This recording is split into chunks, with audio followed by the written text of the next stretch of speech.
السلام عليكم ورحمة الله وبركاته، ازيكم يا حبايب قلبي؟ عاملين ايه؟ يا رب دايما تكونوا بخير. اهلا بيكم في قناة مشغولات لولا، وزي ما تعودنا دايما شعارنا هو الصعب مع لولا اسهل من السهولة. وبداية الفيديو هقول لكم يلا بسرعة نعمل لايك للفيديو ده عشان يترفع لكل الناس تشوفه والناس كلها تستفيد منه ان شاء الله. جالي استفسارات كتير عن الخيوط من بنوتات حلوين مبتدئين، عايزين يعرفوا انواع الخيوط، استخداماتهم، ده بنستخدمه في ايه، ده بنعمل بيه ايه، ممكن يعني نوظف الخيط بأنهي طريقة. فأنا جيت النهاردة علشان خاطر أوضح لكم بس شوية حاجات بسيطة كده، مجموعة خيوط بسيطة عندي نشوفها مع بعض ونشوف استخداماتها ايه. دي الحاجات اللي أنا بحب استخدمها، النوعيات اللي أنا بستخدمها. ويلا نبدأ ونشوف كل قطعة بس بشتغلها نوع الخيط بتاعها ايه. يلا بسم الله نبدأ. أول حاجة في مجموعة الخيوط دي، طبعا أنا من الشخصيات اللي بعشق الشنط وشغل الشنط. فهقول لكم اول حاجه خيط الستان اللي كل مره انتوا بتشوفوه معايا في شغلي، هو ده خيط الستان ودي فتلته. خلاص. طبعا الوان مختلفه، الوان تجنن تحفه، كل الالوان متاحه، كل الالوان متاحه.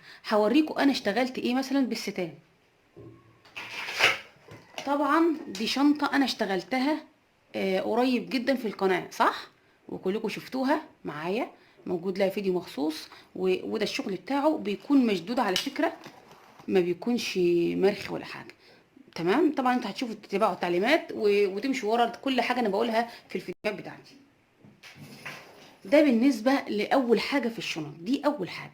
تاني حاجة برضو يا بنات، الكليم الستان ده اسمه كليم ستان. شوفوا دي الفتله بتاعته، اسمه كليم ستان. اسمه ايه؟ كليم ستان. يبقى ده كليم ستان وده مكرميه ستان. خلاص، ده كليم ستان وده مكرميه ستان عشان لما تسالوني اعرف اقول لكم الموضوع ده. دي برضو بنعمل بيه شنط. تمام. الحاجه التانيه اللي هو الخيط ده كليم عادي، ده كليم مصري عادي، عباره عن قصاقيس قماش، وبنستخدمه برضو في عمل البوكسات والشنط والحاجات دي. وده برضو كليم. طبعا انت لما تيجي تختاري الخيط بتاع الكليم يا ريت يا ريت يا ريت يكون ما يكونش تخين قوي، يكون رفيع شويه، خصوصا لو كان للشنط. لو كان للشنط هنختار الرفيع شويه، لو كان للبوكسات اتخن سنه. اما للسجاد بيكون محتاجين يكون تخين، بيكون جميل جدا وظريف في السجاد. دي بالنسبه للكليم المصري. في حاجة اسمها كليم سوبر لوكس، بيكون اسطواني كده ماشي، هو نفسه المصري بس ملفوف بطريقة معينة، بس مش اكتر من كده. يعني مفيش فرق بينه وبين الكليم الكور ده. خلاص، يبقى انا كده اتعرفت على الجزئية دي في الشنط. طبعا انا بقدر اعمل شنط كمان من حاجات تانية ناس ما تتخيلهاش، زي مثلا ايه؟ زي الخيطة. معلش بقى انا ما عنديش الا الجزئية دي بس. ده اسمه خيط قطن ايطالي شرايط. خلاص، شوفوا بقى معايا، شوف فتلته عامله ازاي. عباره عن شريط رفيع، في ارفع كمان منه، يعني في شريط ارفع منه كمان. استخداماته ايه؟ استخدامات ده ايه؟ هوريكم برضو الرفيع شويه، بس هو عندي بواقي لانه خلص من عندي. ده الرفيع شويه، شوفوا. ده الخيط الشرايط الستان، خيط قطن شرايط، خيط قطن شرايط ايطالي، خيط ايطالي شرايط. تمام. شوفوا كده السمك بتاع ده والسمك بتاع ده وانتوا هتفهموا. ده اتخن شويه طبعا وده ارفع شويه. هقول لكم انا استخدمت ده في ايه. ماشي. اول حاجه انا استخدمت القطن الايطالي ده، استخدمته في عمل بلوزه اللي هي دي. اوريها لكم انا حالا. دي استعملتها في خيط القطن الايطالي، ولو حابين تعرفوا طريقه البلوزه دي موجوده عندنا في القناه. ولو مش قادرين تبحثوا وتدوروا وتهبطوا نفسكم في القناه، مش عايزاكم تهبطوا نفسكم ابدا، علقوا في التعليقات وقولوا لي في الكومنتات احنا عاوزين اللينك بتاع البلوزه البيضاء، وهنزل لكم على طول اللينك فورا بتاع الفيديو ده. خلاص. فشوفوا انا عملتها كده، ده من الظهر طبعا. ده بخيط قطن ايطالي تحفه بجد في الشغل، مع ان الكيلو منه ب70 جنيه، يعني 100 جرام ب7 جنيه. شايفين؟ طيب. ندخل بعد كده بقى نشيل طبعا دي. خلاص كده احنا قلنا استخداماتها. هقول لك بقى الخيط الايطالي اللي هو القطن الايطالي انا اشتغلت بيه برضو شنطه. خلاص. شوفوا بقى معايا الشنطه دي، ايه رايكم في جمالها وعسلها؟ تحفه صح؟ احنا لما نفتحها كده شوفوا من جوه اهو. اظن ده محدش يتخيل ان هو قطن ايطالي. طبعا لولا بتعمل كل حاجه مختلفه. كل ده كله قطن ايطالي. ده قطن ايطالي شرايط، وده قطن ايطالي عادي. كل ده الكيلو ب70 جنيه. الشنطه دي طبعا الكيلو ب70 جنيه، يعني 100 جرام ب7 جنيه، يعني نضرب في 2 عشان ده واخده 200 جرام كلها على بعضها، يعني ما خدتش 14 جنيه. تمام. يعني تخيلي لما تكون شايله شنطه شكلها لذيذ وظريف كده وتكون متكلفه كده. تمام يا بنات. ده بالنسبه كده للخيط القطن الايطالي. طبعا انا شرحت لكم جزئيه الشنط. في برضو نقدر نشتغل شنط بالخيط القطيفة على فكرة. يعني الخيط القطيفة ده هيمالايا. ده خيط قطيفة هيمالايا على فكرة. في خيط قطيفة استوكات برضو بيكون من غير الورق. والفرق بين الخيط العادي والخيط الاستوكات، سواء صوف سواء اي نوع خيط، مفيش فرق يا جماعة في الجودة بتاعة الخيط. يعني لو قالك مثلا انا عندي خيط فاشون اللي هو هيمالايا، اللي هو يعني من غير ورقة. خلاص، ده من غير. الفرق انه من غير ورقه. الطبيعي ان الباكيتات يعني الخمس وحدات في كيس كده بتكون 500 جرام، لان الشله اصلا بتكون 100 جرام صح كده. فلما يكون 5 شلات هيكون 500 جرام. طيب لما يكون النوع التاني اللي بقول لكم عليه ده بقى، خلاص، اللي هي استوكات، بيكون الخيط 5 شلات مثلا او 4 شلات او كده، بيكونوا حوالي 450 460 420 كده، يعني في الرينج ده. فعشان كده بيتباع بالوزن، لان هو اصلا بيكون وزنه مختلف ما بين باكت والتانية. ده الفرق. لكن هي نفس الفتلة، نفس الحاجة، نفس الخامة. كل الحكاية ان الشلة بتكون اكتر من 100 جرام، اقل من 100 جرام. الفرق ان احنا بنبيع او بنشتري، قصدي يعني بنشتري من اللي بيبيع الشله دي 100 جرام لما يكون هيمالايا كده بالورقه. لكن ال الخيط التاني اللي هو بالباكت، خلاص، بيكون بالباكت كله. يعني انت لازم تشتري ساعتها الباكت كله على بعضه 450 400 زي ما يطلع وزنه. ده ممكن نشتغله في ايه؟ ده ممكن نعمل بيه كوفية، نعمل بيه طاقية، نعمل بيه شنطة. برضو على فكرة انا كنت بعمل شنطة بيه قبل كده، هوريكم. برضو انا عملت بيه طاقية، ودي كانت اول حاجة انا عملتها في حياتي. الطاقية دي تعتبر طاقية المبتدئين، ماشي. زي ما انتم شايفين كده، دي طاقية لبنوتة صغنونة كده اهو. دي انا عملتها بخيط القطيفة، ودي كانت اول حاجة عملتها في حياتي بالخيط، واول مرة استخدم خيط في حياتي. وكان ده هو شغلي اللي هو انا مبتدئة فيه. دي اول حاجة، وعملت الطاقية دي لبنوتي الصغنونة. وده كان شغل الخيط القطيفة. طيب يبقى انا كده خلصت الجزئية دي كلها، انا خلصتها وهشيلها كده عشان نشوف هنكمل الكلام بتاعنا ازاي. تمام. يبقى انا كده اتكلمت عن خيط الستان، مكرمية الستان، وعن الكليم الستان، وعن الكليم العادي، وعن خيط القطيفة. خلاص. وهبدأ اكمل كلامي عن الخيوط التانية في كلام على السريع عشان خاطر الكل يستفيد. تمام. هبدأ دلوقتي اقول لكم عن شغل الشتاء. شغل الشتاء يعني مثلا الخيط الشعر او خيط رمش العين. الخيط الشعر او خيط رمش العين، حاجه من الاتنين. يا اما تجيبي شلات، الشله 100 جرام، ودي بتكون حوالي 7 جنيه ل8 جنيه. تمام. يعني ممكن 7 ونص، ممكن 8، في الرينج ده. مفيش اكتر من كده، يعني هو مفيش منه اكتر من كده. ممكن نجيبه ب60 من حد كده حنين علينا كده، يكون الكيلو يعني ب60. خلاص. ده بالنسبه للشلات اللي هي 100 جرام، يعني 6 جنيه يعني قصدي. بس هو في الطبيعي الشله ال 100 جرام ما بتكونش اقل من 70 75 80 بس. لكن بقى لما نيجي نشوف النوعيه التانية اللي هي برضو خامتها جميله وحلوه وكل حاجه، اللي هي النوعيه دي اللي انا بشتريها بالوزن او بالباكت.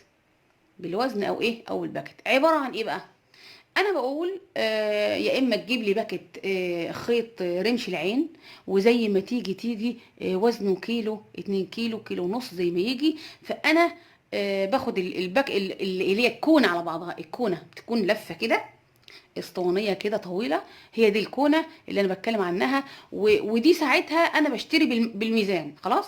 يا اما تتكلمي بقى مع تاجره كويسه ترضى ان هي تلفلك او تجيبهولك ملفوف كده، وانت بتقول انا عايزه نص كيلو، انا عايزه 3/4 كيلو، انا عايزه مش عارفه ايه. ساعتها الكيلو عندها بيفرق برضو من 65 لغايه 75 في اللي هو الملفوف ده.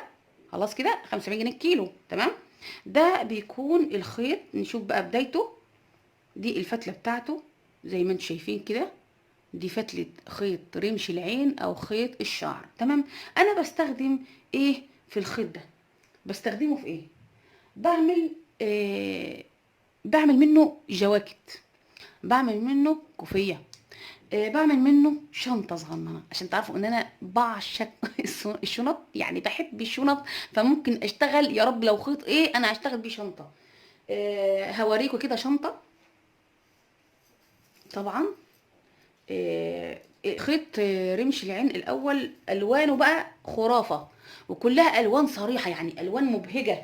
انت اي لون يخطر على بالك هتلاقيه. دي الشنطه يا بنات اهي، شايفين؟ شايفين شكل الشنطه؟ على فكره تحفه على فكره تحفه. وعامله لها كده من جوه، طبعا دي الايد بتاعتها سلسله، وعملت لها من جوه كده كليبس اللي هو مغناطيس، وبطنتها من جوه جميله ازاي، زي ما انتم شايفين. شنطة بنوتات للعيد في منتهى الجمال. خلاص. طيب انا كده عملت من دي شنطة برضو صح كده ولا ايه؟ طيب انا كده عرفت ان خيط رمش العين بقدر اعمل منه حاجات كتير. بقدر اعمل من، انا عملت منه كوفية، عملت منه شال، عملت منه جاكيت لبنتي، عملت منه شال عيد الام، وموجود على فكرة في القناة كل الحاجات اللي بتكلم عنها دي. الحاجات دي كلها طريقتها موجودة. في كمان الخيط ده، الخيط ده اسمه اليزا فورلانا. اليزا فورلانا ده عباره عن ايه بقى؟ بصوا فتلته عامله ازاي، شايفين فتلته عامله ازاي؟ يعني ما هواش زي ده، يعني في فرق بينه وبين ده. شوفوا ده وشوفوا الفتله بتاعته دي. خلاص. ده برضو بنستخدمه في حليات الجواكت، يعني اطرافها، اطراف الياقه، الحاجات اللي زي كده بتكون ظريفه جدا وجميله جدا وناعمه وملمسها جميل جدا. ندخل بقى على الصوف. ندخل على الصوف. زي ما قلت لكم الفرق بين الفاشون اللي هو الاستوكات، استوكات اللي هو الفاشون والخيط العادي. طبعا الفاشون اللي هو هيمالايا. انا بحب دايما اشتغل بالخيط التركي، صناعه تركيه هيمالايا. يعني مثلا ده اللي انا عملت منه الجاكيت، ده هيمالايا افري داي، هيمالايا افري داي. اشتغلت بيه الجاكيت اللي احنا عارفينه طبعا، الازرق اللي موجود في القناه الزهري ده. خلاص. وعندي كمان في كتير هيمالايا، يعني في انواع كتير هيمالايا. في هيمالايا افري داي، في هيمالايا سوبر لوكس، في هيمالايا حاجات كتير، يعني اشكال كتير. طبعا ده برضو حاجه تانية كمان برضو للهيمالايا. ده صوف، ده صوف وده صوف. طبعا انواع الاصواف كتير، والهيمالايا انواعها كتير.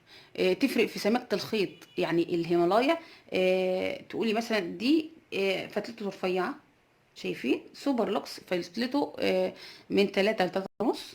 وده مثلا يعني ده اتخن طبعا. شوف بس الفتله بتاعته من 4 ل 5، ده اتخن من ده. في هيمالايا تاني اشتغلنا بيه اللي هو الكوفيه. بصراحه مش متذكره اسم الخيط بتاعه، بس الخيط ده كان شغال معايا 5 ونص 6 وفوق كمان. فطبعا انت بتختار الحاجه المناسبه ليكي. دي تقدري تشتغلي منه كوفيات وملابس تحفه جدا في الشتاء وفي منتهى الجمال. وطبعا انا موجود عندي موديلات كتير جدا اشتغلتها في القناه. لو عايزين تتفرجوا على كل الموديلات بتاعتنا، يعني طلعوا كده الفيديوهات والشريط وقلبوا هتلاقوا احلى شغل في الدنيا مع لولا. عشان زي ما اتعودنا دايما ان لولا بتقول لنا شغل اسهل من السهوله. ونكمل دلوقتي. احنا كده خلصنا جزئيه الشتاء اللي هو الاصواف، ماشي. ندخل بقى في القطنيات. ندخل في القطنيات. انا بوريكم الحاجات اللي انا بشتغل بيها، يعني مش بقول لكم طبعا، لان بحر الخيوط ده بحر واسع جدا وفيه كميه حاجات. يعني انا طبعا انا نفسي مش قادره الم كل انواع الخيوط في دماغي يعني. بس انا بقول لكم الحاجات اللي انا بحبها الحاجات اللي انا بشتغل بيها، حاجات في منتهى الجمال. وانا النهارده جبت الخيوط دي التلات الوان دول، وهعمل لكم تلات بلوزات ما حصلوش في اي قناه ولا عربيه ولا اجنبيه، وتابعوا لولا وانتوا هتعرفوا الكلام اللي انا بقوله ده. طبعا ده النوع ده نوع قطن 100%، النوع ده قطن 100%. الخيط ده اسمه اليزا كوتون جولد. اليز كوتون جولد. خلاص. اليز كوتون جولد يا بنات، ده قطن 100%، يعني طبعا ملمسه خطير. احنا بنشتريه من 30 ل 35، يعني احنا بنشتري نوعية الخيط ده غالي جدا طبعا. في خيط كمان يعني احلى واحلى، اسمه خيط بهار، بس انا ما توصلتش ليه، يعني ما عرفتش اجيبه، ما عرفتش ان انا يكون عندي منه، حاولت اطلبه ما لقيتوش، فما لقيتش غير كوتون جولد. طبعا كوتون جولد جميل جدا وغني عن التعريف، والناس اللي ما تعرفوش زي ما قلت لكم ان كوتون جولد ده خامه ممتازه. اليس كوتون جولد ده خامه ممتازه. طبعا هنيجي بقى ندخل في جزئيات تانية، وده انا بشتغل بيه ملابس. طبعا ما ينفعش اشتغل بيه اي حاجه تانية غير ملابس بصراحه، لان الخيط ده غالي، يعني فاهمين غالي. بالنسبه بقى للخيط القطن الايطالي اللي احنا اشتغلنا بيه قبل كده، طبعا ده انا بشتغل بيه كمان زينة رمضان، اللي انا اصلا وردها لكم برضو في فيديوهات سابقه. تمام. بعد كده هدخل بقى على الخيط القطن التاني اللي انا برضو بشتغل بيه ملابس وحاجات كتير يعني. فهنتفرج مع بعض دلوقتي اشتغلنا ايه بأليز ديفا. اليزا ديفا زي ما انتم شايفين الوانها تحفه مبهجه. آه، يعني الوانها كده فيها لمعه، فيها لمعه كده حلوه. فهنشوف مع بعض كده. شوفوا لمعتها، هي ليها لمعه كده مختلفه طبعا. كل خيط وليه نظامه. اليزا ديفا، دي ديفا. خلاص. طبعا الالوان دي دي لون البشره بتاع العرايس والحاجات اللي احنا بنعملها. يا ترى احنا اشتغلنا ايه بالخيط ده، او ممكن نقدر نشتغل ايه بخيط اليزا ديفا ده. خلاص. شوفوا بقى احنا هنشتغل ايه او اشتغلنا ايه مع بعض.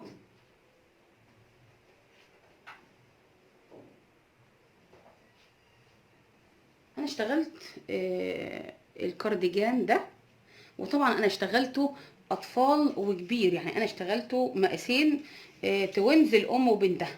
خلاص. ونزلته فعلا على القناه، ولو انتوا حابين برضو تشوفوه هتلاقوه موجود عندكم على القناه. اتمنى تتفرجوا على كل حاجه انتوا حابينها، وهتلاقوا شغل كتير على القناه موجود عندنا. وتابعونا هتلاقي شغل لولا اسهل من سهوله، صح؟ فشوفوا، شوفوا شغله ولمعته وجماله في الشغل، ومتماسك وحلو جدا. ده نلبسه خريفي لان هو مش قطن 100%. يعني انا بفضله في مثلا هكون لابسه خريفي تيشرت وهلبس ده عليه. تمام. لكن الكوتون جولد بحبه في ان هو يكون قطن 100%، دي بتاع الصيف، الصيف يعني. ايه كمان، ايه كمان اشتغلنا ايه كمان بده. هوريكم شغل الاول بالنسبه للصوف، عشان نرجع تاني للصوف والحاجات دي. الصوف ده ممكن نعمل بيه ايه كمان. شوفوا، شوفوا الجمال والتحفه. ده نقدر نعمله بخيط الصوف كمان غير الملابس، صح؟ شايفين، شايفين الكتكوت ده. هقول لكم بقى طريقه الكتكوت الجميل العسل دي، موجود ليه فيديو برضو مخصوص، بس مش في قناتنا، لا في قناه كروشيه سولا. صاحبتي وحبيبه قلبي اللي هي جايبه لي هديه، لسه جايه لي من يومين، وجابت لي كمان معاها حاجات تانية هنشوفها مع بعض بقى. الحاجات التانية دي تابعوا بقى وشوفوا احنا هي جابت لنا ايه معانا. خلاص. شوفوا القطه دي، اطلعي كده عشان تشوفي، بصي على الكاميرا كده يا حبيبتي. خلاص. شوفوا بقى اليزا دي بقى نشتغل بيها ايه. نشتغل بيها طمطم الجميله دي كده. خلاص. ونشتغل بيها كمان عم فنانيس الحلو الجميل ده. شوفوا ده اشتغلناه بإليزا ديفا اللي جابتهولي مكة حبيبة قلبي. جابت لي ده وده وده، وكمان جابت لي حاجة بقى تحفة خالص مجنناني بصراحة في شغلها. جابت لي ده ميدالية.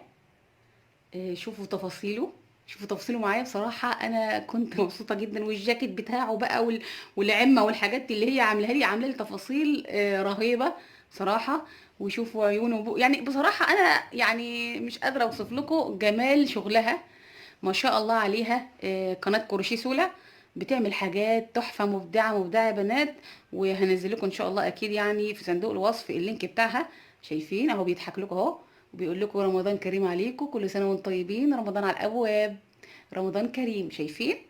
دي كانت هديه مكه حبيبه قلبي، جابتها لي، جابت لي مجموعه الحاجات دي كده. والحاجات دي كلها زي ما بقول لكم بنشتغلها باليزا ديفا. زي ما انتم شايفين، عايزين بس نعوجهم كده عشان تشوفوا شكلهم الجميل، الكيوت العسل ده. طبعا يعني بيغني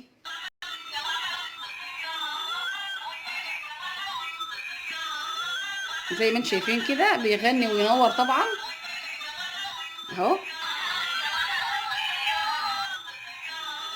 فعايزين نقول لكم يا جماعه كل سنه وانتم طيبين، على كل، على ان شاء الله رمضان، ورمضان كريم عليكم. خلاص بقى يا عم اسكت. طيب خلاص تمام، هقول لكم بقى واحده واحده عشان تعرفوا ان احنا قربنا على رمضان يعني. فانا عايزه اقول لكم ان انا مبسوطه جدا بالحاجات اللي بعتتها لي مكه. وقلت حبيت كده اشكرها كده وسط الفيديو الحلو بتاعنا ده اللي كنا بنتفرج معانا عليه.